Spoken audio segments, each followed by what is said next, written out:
Doctor ہما قسط number 38۔ ابھی وہ باتیں کر رہے تھے کہ ہما کی امی کی کال آنے لگ گئی۔ ہما نے سلام دعا کی، پھر بتایا کہ وہ نانی بننے والی ہے۔ عمر تم ماموں بننے والے ہو۔ امی کا بس نہیں چل رہا تھا کہ سب کو بتا دے۔ عمر، ابو، امی سب بہت خوش تھے، بات ہی خوشی کی تھی۔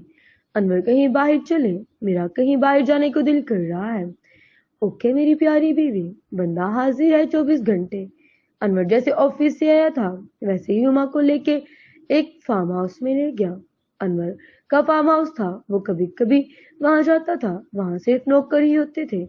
ہما، یہ ہمارا فارم ہاؤس ہے۔ خوبصورت گھر تھا، سکون بھری جگہ۔ کچھ دیر وہ وہاں رہے اور پھر آگے۔ ہما تو تھک گئی تو آتے ہی لیٹ گئی۔ انور بھی سو گیا۔ سورج نکلتے ہی عجیب سا منظر سامنے آیا تھا کہ ہسپتال کے لیے تیار ہو رہی تھی۔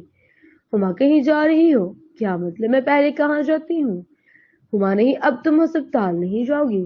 پہلے کی بات اور تھی، اب تم میں ایک جان پل رہی ہے، چاہے تمہیں اچھا لگے یا برا، ہسپتال نہیں جانا۔ انور، تم پابندیاں لگاؤ گے اب؟ ہاں جی، کیونکہ مجھے تم دونوں کی فکر ہے اور میں جاؤں گی، یہ میرا آخری فیصلہ ہے۔ ہما یہ کہہ کر چلی گئی اور انور بس دیکھتا ہی رہ گیا آگے کیا ہوگا۔